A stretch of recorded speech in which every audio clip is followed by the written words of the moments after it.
de Cristo Jesús. Amén. Se dice que Benjamin Franklin, no sé si os suena ese nombre, pero fue uno de los padres fundadores de Estados Unidos.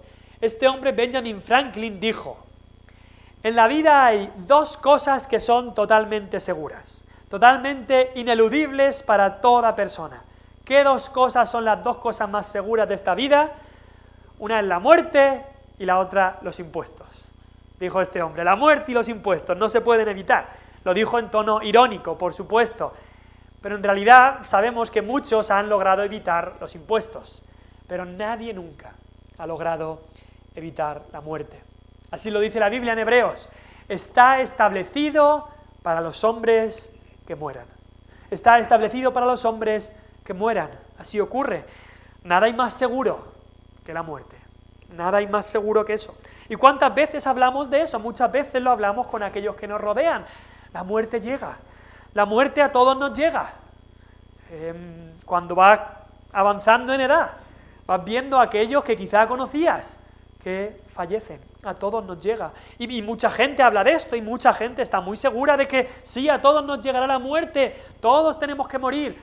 Pero una cosa es decir eso y otra cosa es pensarlo a uno mismo, aplicárselo a uno mismo. Y aunque sabemos sin duda de que la muerte un día llegará y un día nos va a llegar a cada uno, lo que no sabemos es cuándo llegará. ¿Cuándo llegará nuestra muerte? No hay una tarjeta que te llega al buzón y te dice: tienes una cita el domingo día 24 de mayo del 2034 con la muerte. No, no tenemos eso. No sabemos cuándo nos va a llegar. Dios sí que lo sabe. Dios lo tiene apuntado, Él tiene establecido para nosotros ese día, para cada uno de nosotros, y nosotros no podemos hacer nada para cambiar ese día. No podemos hacer nada para evitar la muerte. Eclesiastés 8, versículo 8, hablando de la muerte, dice: no hay hombre que tenga potestad, poder, sobre el espíritu para retener el espíritu. Lo que pasa en la muerte es que el alma va a la eternidad y el cuerpo se queda. Y no hay nada que podamos hacer para que no venga la muerte, para retener nuestro espíritu. Y luego dice: ni potestad sobre el día de la muerte. Tú no tienes poder sobre el día que morirás. Y dices: hombre, si me quito la vida sí que tengo. No, porque Dios tenía ese día para ti. Dios es el que lo tiene puesto. Dios es el que lo ha establecido. Y quizá hay gente que dice: ay, si yo supiera el día de mi muerte, si yo supiera cuándo voy a morir, haría esto o haría aquello. No creo, ¿sabes? No creo. ¿Por qué? Porque hoy hemos leído de un hombre a quien se le dijo claramente cuándo iba a morir. Hoy hemos leído una historia terrible, una historia muy, muy triste. Hoy hemos leído que el rey Saúl, un rey escogido por Dios, un rey que empezó bien, un rey que era el rey del pueblo de Dios, el líder del pueblo de Dios, este rey recurre a la adivinación, a la brujería, para recibir un mensaje sobre su muerte que se cumpliría al día siguiente. Lo que vemos aquí es el mensaje de mañana morirás. Eso es lo que se le dice a Saúl. Vemos aquí la muerte de un rey desechado, la muerte también de un religioso. Vemos un mensaje de muerte aquí. Ahora, tenemos que tener claro que Saúl era un hombre religioso. No nos olvidemos de eso. El líder del pueblo de Dios, alguien que no tenía problema en hablar de Dios, en hablar del Señor, en hablar de Jehová. Y su primera reacción cuando llegan estos problemas es: voy a consultar a Jehová.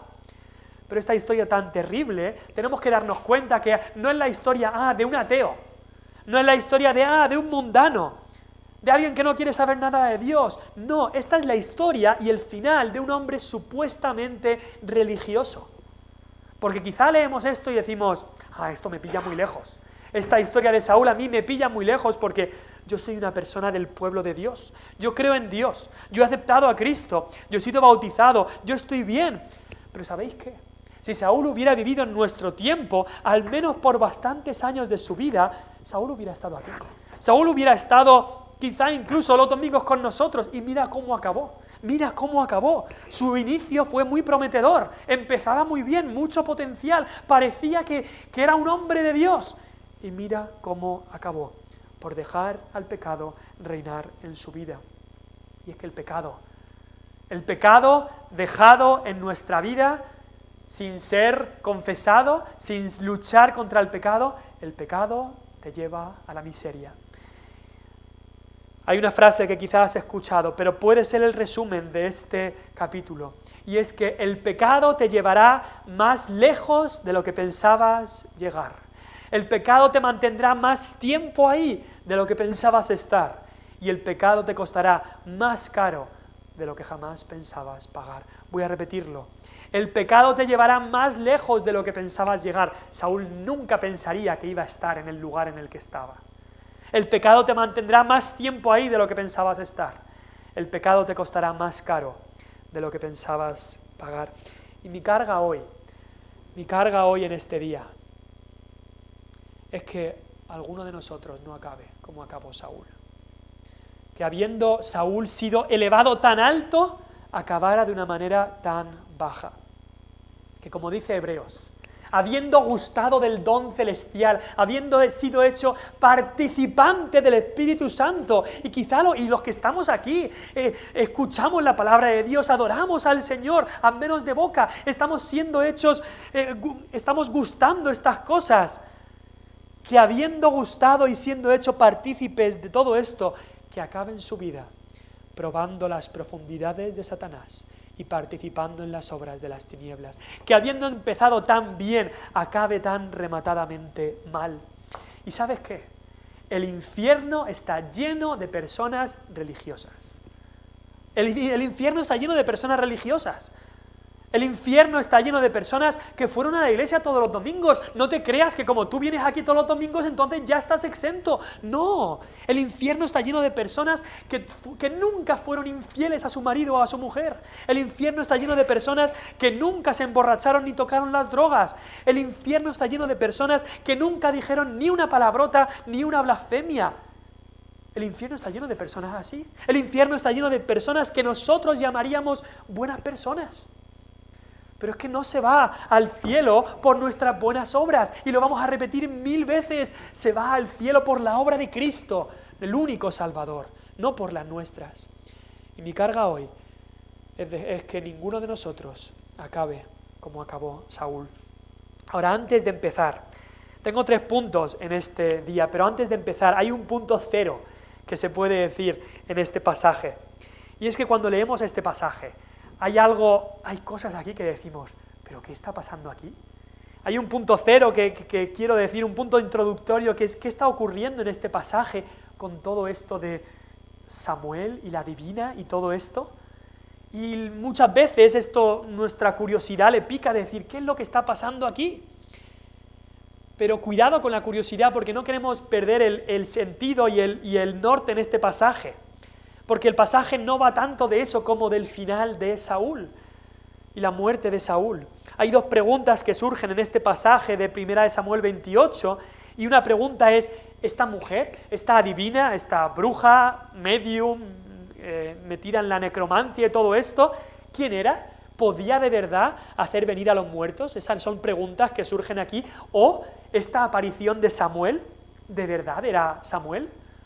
¿Era el alma de Samuel que volvió de los muertos para hablarle a Saúl? ¿O quizás era un demonio tomando forma de Samuel? ¿O todo era un montaje de la adivina? Porque sabemos ahí que ella era la única que estaba viendo esto, pero sí que es verdad que se asusta cuando todo esto ve. ¿O era una visión de Samuel, una visión que Dios le daba a esta mujer? ¿Qué es lo que pasa aquí? Pues es un texto difícil y hay comentaristas que pues difieren en lo que está exactamente pasando aquí, pero no sabemos, pero tampoco nos hace falta saber. Es más, la Biblia calla, es muy curioso cómo la Biblia calla en cuanto a los métodos que empleó esta bruja. Del versículo 11 al 12, dice Saúl, hazme venir a Samuel. Y dice, y viendo la mujer a Samuel. Ahí hay un hueco, no nos dice nada de qué hizo esta mujer, porque la Biblia no nos quiere informar de qué método, o qué cosa, o qué práctica satánica utilizaría esta mujer para no atraer la curiosidad de nadie. Ahora, lo que sí sabemos en cuanto a esto y lo que debemos afirmar es que todas estas prácticas de espiritismo, ocultismo, brujería, hablar con los muertos, o ahora echar las cartas, o leer la mano, o cualquier otra de estas cosas, Dios las prohíbe claramente en su palabra. En la ley están totalmente prohibidas, en la ley de Dios. Todas estas actividades son de la oscuridad, del demonio, de las tinieblas, no son de los hijos de luz. Estas actividades que vienen desde hace miles de años y siguen en hoy en día. Pensaríamos hoy en día que la sociedad ya está más desarrollada, que no cree en todas estas cosas, pues te sorprendería. El mundo está lleno de todas estas prácticas, llenísimo. Y todas estas prácticas son del diablo, del demonio. Y son prácticas que debemos rechazar. Incluso son prácticas de la noche. Es curioso que Saúl va de noche a esta mujer, no va de día. Y es curioso cómo Satanás se centra en la noche. Las discotecas no abren a las 9 de la mañana los sábados, y mira que la gente está libre el sábado, abren por la noche. Estos lugares donde la gente va a hacer todas estas cosas, incluso el espiritismo, brujería y tal, son actividades de la noche, no actividades del día. Los hijos de Dios son hijos del día, no de la noche. Eso para dejarlo ahí. Son estas prácticas que vemos aquí, son prácticas de la oscuridad, prácticas demoníacas. Ahora, segundo lugar, cosa que quiero dejar clara antes de empezar, las almas de los que fallecen, las almas de los muertos, el cuerpo se queda en el sepulcro, en la tumba o en el ataúd, las almas no están dando vueltas por aquí, como gente habla, no, ni tampoco pueden volver cuando son evocadas por un adivino, ni hay apariciones de santos o de vírgenes, como mucha gente en nuestro país ha hablado por muchos años, ni tampoco palabras de familiares que murieron y yo y esto, no, las almas de los que mueren van a uno de dos sitios, o a estar con Dios o a la condenación. Eso es lo que ocurre, no están por aquí alrededor nuestra. Y si esto fue el alma de Samuel que apareció aquí, podría ser que esto era lo que pasara. Esto es una excepción que solo Dios permitió que ocurriera una vez, solo en este momento, y ya está. Las almas de los muertos no vuelven, ni pueden ser evocadas, ni algo así. Ahora, entonces, ¿qué es esto? Pues tercer punto, la adivinación, la brujería, que sigue en nuestro tiempo, en gran medida, en gran porcentaje, quizá más del 90%, simplemente son técnicas de psicología, de engaño, de ilusionismo y demás. Y vas a mucho, o no vas, escuchas de muchas de las cosas que se hacen, en gran medida es un fraude, es un engaño, en gran medida. Ahora sí que es verdad, hay un porcentaje, no sé de cuánto, pero hay un porcentaje que sí que puede ser. Quizá demonios tomando apariencia, o sonidos humanos, que parezca alguna aparición, sí que puede haber eso, porque Satanás tiene poder, y todo es de Satanás, sea el engaño, porque Satanás es el padre de mentira y le encanta hacer engaños, sea un engaño o un fraude, o sea Satanás actuando directamente, todo es de Satanás y debe ser rechazado. Pero aún en todo esto, y la cuarta cosa que quería decir en este paréntesis que quería hacer, la cuarta cosa es que Dios lo controla todo. Aún estas prácticas que son de la oscuridad, de las tinieblas, Dios las está controlando, las está permitiendo. Satanás no puede mover ni un centímetro sin el permiso de Dios. Satanás no puede hacer nada sin la autorización expresa de Dios, como ocurrió en la vida de Job. En la vida de Job, Satanás quería ir a hacer algo y Dios le permitió y le dijo, puedes ir a hacer de aquí hasta aquí, y ya está. Y luego pidió un poco más y Dios le dijo, puedes hacer de aquí hasta aquí, y ya está. Satanás no puede hacer nada sin la autorización de Dios. En el Nuevo Testamento lo vemos. Estos demonios, había un hombre endemoniado, y vemos cómo Cristo tiene infinito poder en comparación con estos demonios. Vienen y se postran delante de Cristo. La lucha de Satanás con Dios no es una lucha equitativa, no. Satanás es una criatura y Dios es el creador. Y estos demonios en el tiempo de Cristo vienen y se postran ante Él y obedecen a Cristo. Y en ese caso del endemoniado gadareno, le dicen, déjanos ir a ese hato de cerdos, y Cristo les permite ir a esos cerdos y entrar ahí. Dios controla todo. Y en este evento que tenemos aquí en 1 Samuel 28, Dios controló todo lo que ocurría aquí. Todo el mensaje de Samuel, sea lo que fuere lo que vio esta mujer, todo el mensaje fue controlado por la mano soberana de Dios.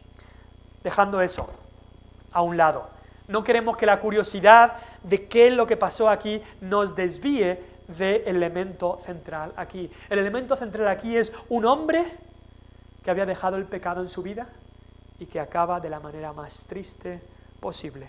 Vemos en primer lugar un miedo tremendo a la muerte, un miedo tremendo a la muerte. ¿Y cuántos hay, incluso en nuestro día, que le tienen un terror a la muerte? Dice el versículo 5 del capítulo 28, y cuando vio Saúl el campamento de los filisteos, tuvo miedo y se turbó su corazón en gran medida. Los filisteos habían venido y Saúl tenía miedo debido al enemigo. Por supuesto, debido al enemigo. Saúl viene en el versículo 5, ve el panorama, quizá los filisteos habían venido como nunca y tiene miedo, mucho miedo. Ahora, ¿quién era el mayor enemigo de Saúl? ¿Eran los filisteos? No, el mayor enemigo de Saúl no eran los filisteos, porque mira conmigo el versículo 16. Samuel le dice, Jehová se ha apartado de ti y es tu enemigo, es tu enemigo. Tú has hecho a Dios tu enemigo y ahora Dios es tu enemigo. El mayor enemigo de Saúl no eran los filisteos, era Dios. Saúl sabía que Dios era justo, sabía algo sobre Dios y por eso ahí estaba tan turbado, porque sabía lo que le esperaba después de su vida. Y por eso la angustia y el miedo se apoderan de él. Y es que si estás aquí y no has entregado tu vida a Cristo y no has nacido de nuevo, tu mayor enemigo no es la muerte, tu mayor enemigo no es la enfermedad, tu mayor enemigo es Dios mismo, porque lo has hecho tu enemigo. Hay gente que dice, ay, yo no le tengo miedo a la muerte. Eso es porque no saben nada de cómo es Dios. Deberían tenerle miedo a la muerte. Témele a la muerte si no le temes al pecado, dijo un puritano llamado Thomas Watson. Tenle miedo a la muerte si en esta vida no le tienen miedo al pecado, porque deberías temer pecar. El miedo de Saúl era debido al enemigo, pero también su miedo era debido al silencio de Dios. Y en el versículo 15, así se lo dice a Samuel, dice, estoy muy angustiado, primero, porque los filisteos pelean contra mí, pero segundo, porque Dios se ha apartado de mí y no me responde más. Dios estuvo en silencio. Saúl consultaba a Dios supuestamente, pero Dios no contesta. Dios no contesta. Hay un versículo en el Salmo 66, versículo 18, un versículo también muy serio, que dice, si en mi corazón hubiese yo mirado la iniquidad, el Señor no me habría escuchado. Y hay veces que Dios no escucha las oraciones. Hay veces que Dios no escucha. Y este miedo era debido al silencio de Dios. Saúl consultaba y Dios no contestaba. Eso es algo muy triste, muy triste. Ese miedo era debido al enemigo y debido al silencio de Dios. ¿Y qué hizo con este miedo? Pues este miedo le lleva a buscar ayuda. Y está bien. Él consulta, él habla. Y al principio dice que consultó Saúl a Jehová. Y Jehová no le contestaba. ¿Y después qué hace? Pues tengo que buscar a alguien con el que pueda hablar, a Samuel. Pues me busco una divina para que pueda hablar con Samuel. Es curioso. Por muchos años, Samuel había estado viviendo bien cerca de Saúl. Bien cerca. Saúl pudiera haber ido a hablar con él, pero no lo hizo. No lo hizo. Saúl solo quería a Samuel para que Samuel me honrara a mí, para que Samuel me diga lo buen rey que soy, para que delante de todos me diga, mira, aquí está Saúl, para eso sí que lo quería. Y ahora cuando ya había fallecido Samuel, ahora busca a Samuel, ahora quiere que se le aparezca. Demasiado tarde. Era un miedo que le llevó a buscar ayuda, pero era un miedo también, y esto es lo peor de todo, un miedo sin arrepentimiento, un miedo sin arrepentimiento. El problema de Saúl aquí, el gran problema de este capítulo es que no hay arrepentimiento, no hay convicción de pecado, no leemos nada de que Saúl viniera diciendo, Señor, sé propicio a mí pecador, Señor, he pecado, te confieso mi pecado. No hay nada de eso. Saúl solo quiere venir y que Dios le ayude. Pero él no quiere confesar el pecado. Yo quiero mi pecado y quiero que Dios me ayude y me conteste y me diga y me tal, pero solo vengo a Dios para que me solucione mis problemas, para que me quite mis temores. pero no vengo a Dios para traerle mi pecado y decir, confieso y me arrepiento de mi pecado. Saúl temía a la muerte, pero no temía las causas de la muerte, que es el pecado. Hay un miedo aquí sin arrepentimiento. Ahora, el miedo y el temor no es siempre malo, porque hay gente que el miedo y el temor a la muerte le ha llevado a confesar su pecado, a arrepentirse y a venir a Cristo. Amén, gloria a Dios. Ese miedo a la muerte, bueno, si te lleva a Cristo. Pero ese miedo a la muerte que tenía Saúl aquí, que solo era para librarse de la muerte. Es más, viene a Samuel y ¿qué él le dice? Vengo para que me declares lo que tengo que hacer. Yo quiero librarme de la muerte. Versículo 15. Vengo, por esto te he llamado, para que me declares lo que tengo que hacer. Yo quiero librarme de la muerte. Dime lo que tengo que hacer. Dime lo que tengo que hacer. Vemos aquí en Saúl el ejemplo de alguien impenitente. Impenitente significa no arrepentido. De alguien obstinado en su pecado. Dices, Dios se ha apartado de mí. Sí, Dios se había apartado de él, pero no dice lo otro. No dice nada de que él se había apartado de Dios. Versículo 15 dice, ¡ay! Los filisteos pelean contra mí y Dios se ha apartado de mí. Pero ¿por qué no dice Saúl que tú te has apartado de él? No. Él aún era orgulloso en su pecado.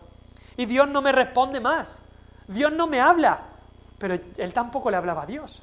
Eso no lo dice. Esconde su pecado. Ese es el ejemplo de un hombre pecador impenitente. No hay arrepentimiento. Y por eso tenía este miedo, este temor a la muerte. Pero ¿qué pasa con los creyentes? Los creyentes no tienen que tener este miedo a la muerte. No tenemos que tenerlo. ¿Por qué? ¿Por qué? Porque Cristo venció a la muerte por nosotros en la cruz. Si hemos creído en Cristo, Él venció la muerte, Él murió por nosotros. Lo que nos espera a nosotros no es muerte en todo el sentido de la palabra, es un dormir en Cristo. Eso es lo que le espera a los creyentes en Cristo, es un dormir. En 1 Corintios 15 dice el apóstol Pablo, ¿dónde está, oh muerte, tu aguijón? ¿Dónde, oh sepulcro, tu victoria? El sepulcro no tiene victoria, no va a ganar en contra de nosotros. La muerte ya no tiene aguijón. Sí que será un golpe para los que nos rodean, quizá un sufrimiento para nosotros en el momento que tengamos que ir, pero ya no hay aguijón. ¿Qué le pasa a una abeja sin aguijón? Ya no puede hacer nada. La muerte sin aguijón no tiene ningún poder sobre el cristiano. Sí es verdad que nuestro cuerpo descansará en la tumba, pero es un dormir y ya está. Es un cerrar los ojos y levantarnos con el Señor, ausente en el cuerpo, presente en el Señor.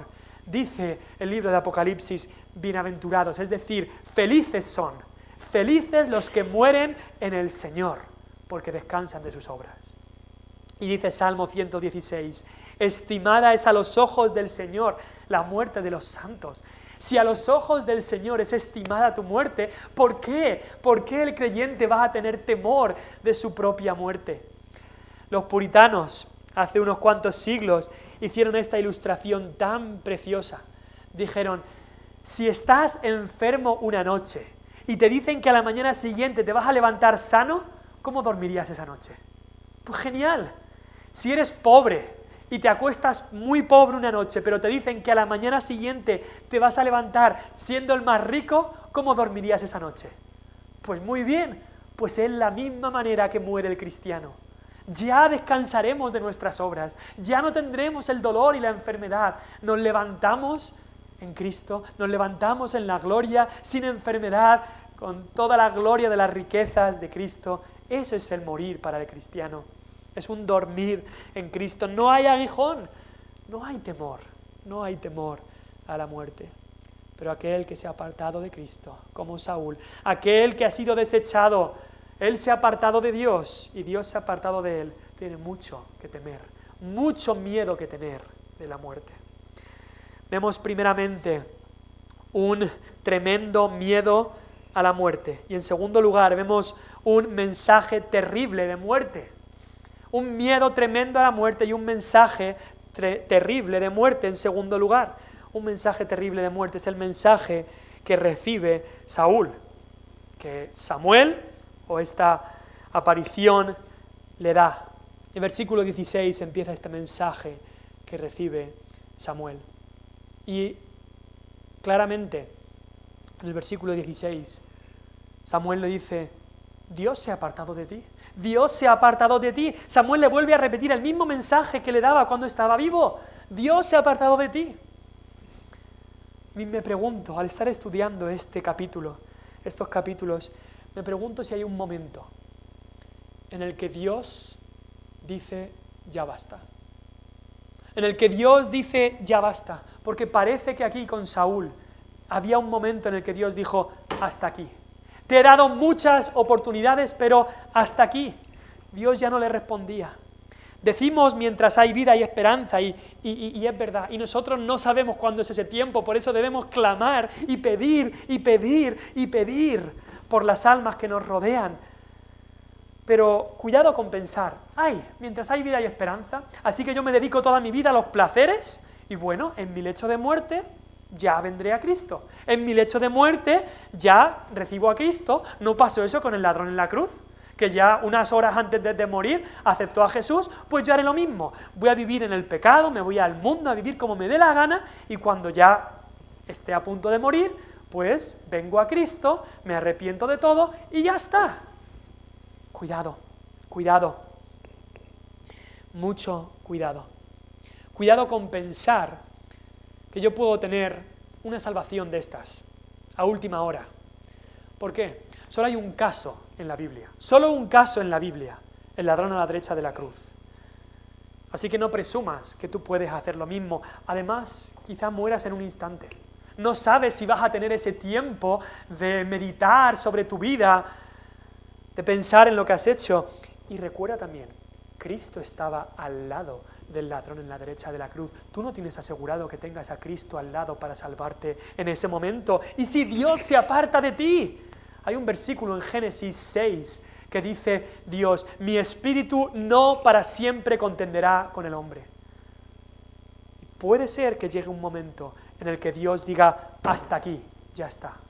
No habrá más oportunidad. Dios cerrará la puerta, lo hemos cantado antes. Un momento en el que Dios diga, hasta aquí. Dios se apartó de Saúl. Y por eso en el versículo 17 se nos dice ahí cómo Saúl fue desechado, incluso su reino. Me recuerda estas palabras del versículo 17 que dice, Jehová ha quitado el reino de tu mano, lo ha dado a tu compañero David. Esas palabras que se le dijeron a otro rey pagano, pero otro rey que no tenía nada que ver con el pueblo de Dios, como el nieto de Nabucodonosor, que Daniel fue a él, este rey se llamaba Belsasar, y Daniel fue a él y vieron esa mano que escribía en la pared y que decía Mene, Mene, Tekel, Uparsin, y que quería decir, has sido puesto en balanza, has sido hallado falto, tu reino ha sido quitado de ti. Esta sentencia divina. Ahora, ¿por qué ocurría eso? ¿Por qué Dios se apartó de él? ¿Por qué esta sentencia divina? ¿Por qué había sido desechado? Pues el versículo 18, este mensaje de muerte, se dice ahí, la razón. Como tú no obedeciste a la voz de Jehová, ni cumpliste el ardor de su ira contra Amalec, por eso Jehová te ha hecho esto hoy. La razón de la muerte de Saúl es su pecado, su rebeldía. La Biblia lo dice, la paga del pecado es la muerte. Ahora, ¿por qué Saúl murió así? Pues por su rebeldía. Si me podéis acompañar a Primera de Crónicas 10. Primera de Crónicas 10, versículos 13 y 14. Esto es un versículo muy interesante porque el autor de Crónicas nos da un resumen de la muerte de Saúl. Escrito bastantes años después, quizá escrito por Esdras, un sacerdote muy sabio, inspirado por el Espíritu Santo, nos da un resumen, a posteriori, un resumen de la muerte de Saúl. Y dice ahí, Primera de Crónicas 10, versículo 13, así murió Saúl, ¿por qué? Por su rebelión, con que prevaricó contra Jehová, contra la palabra de Jehová, la cual no guardó, y porque consultó a una adivina. Y no consultó a Jehová, por esta causa lo mató y traspasó el reino a David, hijo de Isaí. Primera razón, la razón principal es su rebelión. Saúl se rebeló en contra de Dios, no se arrepintió de su rebelión y por eso Dios trajo este juicio sobre él. Y la primera razón que dice es que no guardó la palabra de Dios, no guardó la palabra de Dios, no, dice contra la palabra de Jehová, ahí en 1 Crónicas 10:13. Sabemos que Saúl era muy ignorante de la palabra de Dios, quizá ni la leyera ni la escribiera como los reyes tenían que hacer. Cuando Dios le daba un mandato directo, él pensaba que él sabía más. Él no cogía este libro y decía, lo que este libro diga, eso quiero hacer. No, él decía, yo sé más, yo sé mejor que este libro. Este libro puede decir esto, pero yo creo, pero mi corazón me dice, pero la gente de alrededor me dice, la presión, lo que sea. Este libro no era su autoridad, no guardó la palabra de Dios. Ese fue su primer pecado de rebelión. Y su segundo pecado de rebelión, lo dice ahí, consultó a una adivina y no consultó a Jehová. Quizá podríamos decir, espérate, dice que no consultó a Jehová, pero hemos leído en 1 Samuel 28 que Saúl consultó a Jehová y como Dios no le contestó, pues entonces consultó a la adivina. Y aquí nos dice que no consultó a Jehová. ¿La Biblia se contradice? Por supuesto que no. La palabra consultó en 1 Samuel 28 habla de una consulta en la que tú demandas algo. Así estaba consultando Saúl. La palabra consultar en capítulo 10 de Crónicas, el versículo 14 que dice, y no consultó a Jehová, es una consulta en la que tú de verdad, de corazón, deseas obtener una respuesta. Saúl no fue a Dios en humildad, deseando recibir una respuesta. Saúl fue a Dios demandando que me des una respuesta. Y Dios no iba a ser tratado así. Y es curioso, si volvemos a 1 Samuel 28, el capítulo comienza diciéndonos que Saúl, versículo 3, Saúl había arrojado de la tierra a los encantadores y adivinos. Y ahí vemos un poco lo religioso que era él, el celo que él tenía. Los encantadores y adivinos, estos brujos, yo los voy a echar de Israel, porque no tienen que estar, porque Dios lo prohíbe. Él tenía celo religioso por Dios, pero no conocía a Dios. Era religioso, simplemente. Tenía una religión, pero no una relación con Dios. Era moralista. Estas cosas hay que hacerlas, pero no quería saber la voluntad de Dios. Era la oración del fariseo. El fariseo ora, pero en realidad no ora de verdad, porque está hablando consigo mismo, no está hablando con Dios. Y así, Saúl consulta a Dios, no de verdad, sino una oración falsa, y al final acaba yendo a la adivina. Aquellos brujos que él mismo se había encargado de echar, al final acaba yendo tan bajo que llega a consultarles a ellos. Y es que lo que decíamos antes, el pecado te va a llevar a sitios que tú dirías, imposible, yo nunca haría eso, yo nunca haré tal cosa. Y el pecado poco a poco te llevará ahí.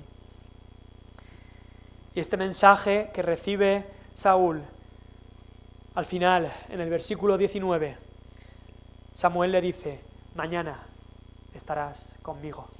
Ahora, cuando dice Samuel, mañana estarás conmigo, no se refiere esto, entonces Saúl era salvo, porque si iba a estar donde estaba Samuel, y Samuel era salvo, entonces, no, simplemente se refiere, mañana estarás en el lugar, estarás muerto, como yo. Mañana pasarás a la eternidad, dejarás de estar en la tierra de los vivos, y pasarás a estar en la eternidad. Eso nos habla de que la vida no se acaba aquí, la vida no se acaba en este mundo. Nuestro cuerpo sí que se quedará aquí esperando la resurrección, pero el alma va a uno de dos sitios. Saúl iba a estar en la eternidad al día siguiente. Mañana morirás, mañana morirás. Y en la desesperación de Saúl se cae, es como que se desmaya. En el versículo 20 dice, y mira que era grande, cayó cuán grande era, y tuvo gran temor, más temor. Y es que la predicación del Evangelio muchas veces es para salvación, pero otras veces es también para condenación. Aquí Samuel, o esta aparición, le habló las palabras de Dios, le habló de juicio, de pecado, de justicia y de juicio. Y Saúl cayó desmayado, cayó sin fuerzas, pero no acudió a Dios, no acudió arrepentido. En 2 Corintios 2:16 habla ahí Pablo que Su predicación a ciertas personas había sido como olor de muerte para muerte. En vez de ser olor de vida para vida, había sido olor de muerte para muerte. ¿Sabes qué? Si el mensaje que tengo que predicar yo esta mañana fuera solamente de juicio, fuera solamente de juicio, de condena, no sé cómo sería capaz de predicarlo. Pero el mensaje que nos da la palabra de Dios es que sí, aunque hay muy malas noticias, muy graves las noticias, también hay buenas noticias. Y es que tú no tienes que acabar como acabó Saúl. Tú no tienes que acabar con esta muerte trágica, tremenda y terrible. Puedes venir a Cristo. Aún hay gracia, aún hay acceso a Cristo. Si vienes a Él arrepentido de verdad, no como Saúl, consultando para obtener lo que yo quiero, para que me diga cómo me puedo librar de la muerte, pero si vienes a Dios arrepentido de verdad, Él dice, al que a mí viene, yo no le echo fuera. En Él hay gracia, en Él hay misericordia, solamente en Cristo. Y el mensaje del Evangelio será entonces olor de vida en tu corazón. Hemos visto este miedo de la muerte que tenía Saúl, hemos visto este mensaje de su muerte que recibió. Y en último lugar, vamos a ver la manera tan triste que tuvo de morir. ¿Por qué? Vamos al capítulo 31, muerte de Saúl y de sus hijos. Vemos que vienen los filisteos y los filisteos atacan a Israel. Los filisteos ganan. Israel no tenía a David y a sus hombres. Israel no tenía a Dios de su lado. Los filisteos ganan y mueren los hijos de Saúl y los filisteos van a por Saúl y Saúl está acorralado y le van a matar y él lo sabe. ¿Y qué hace? Un soldado valiente hubiera dicho, lucho hasta el final. Si este es mi último día, lucharé hasta el final. Como Sansón con los filisteos. Lo tenían apresado y él dijo, muera yo con los filisteos, voy a morir matando enemigos de Dios. Pero Saúl no. Saúl era un cobarde. Saúl estaba lleno de tanto miedo que decide acabar con su vida, cometer suicidio, una manera muy, muy triste de morir. Y una manera que es lo que lleva a la desesperación del pecado. Una manera que seguimos viendo en nuestro mundo. ¿A dónde lleva la miseria del pecado? Incluso en los últimos años, los datos de suicidio en nuestro mundo se está acrecentando cada vez más. Y es que a eso lleva el pecado. Lleva a la desesperación total. Pero por eso te decimos, hay esperanza en Cristo. Yo no sé a dónde habrán ido tus pensamientos en cualquier tiempo de tu vida. Pero hay siempre esperanza en Cristo, siempre la hay, ven a Él. Y vemos aquí también el orgullo de Saúl, y muchas veces aquellos que cometen este suicidio, muchas veces es por propio orgullo, y el orgullo de Saúl de decir, no dejaré que estos incircuncisos, o estos extranjeros, o estos paganos vengan y me traspasen, me voy a matar yo mismo, es mejor que me maten ellos.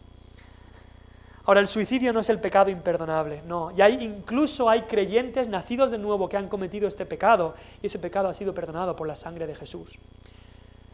Pero sí que es verdad que en la Biblia hay un patrón de hombres como Saúl, hombres amadores de sí mismos, hombres orgullosos que cometen este pecado.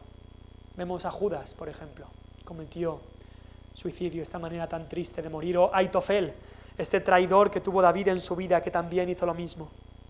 Esta manera tan triste de morir, no solamente por el suicidio, sino también por la blasfemia de los enemigos de Dios. Al día siguiente los filisteos encuentran el cuerpo y se lo llevan. ¿Y sabes qué? Es que el enemigo de Dios se ríe tanto cuando aquellos que se llaman del pueblo de Dios viven una vida completamente ajena a Dios.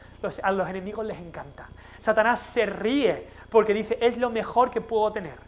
Mejor incluso que el peor de los ateos, mejor incluso que el satánico que adora a Satanás, es mejor para Satanás me refiero, es aquella persona que dice por la boca que adora a Dios y con su vida hace todo lo contrario.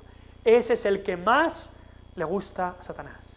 Aquella persona que por su boca dice, yo soy del pueblo de Dios, pero vive una vida completamente contra la palabra de Dios. ¿Cuánto se alegra Satanás por los falsos creyentes? Incluso cuando mueren dicen, me han servido en esta vida para deshonrar el nombre de Cristo y ahora los tengo para las llamas del infierno. Y aunque la vida física de Saúl acabó este día, su vida no acabó ahí. Saúl fue a la eternidad.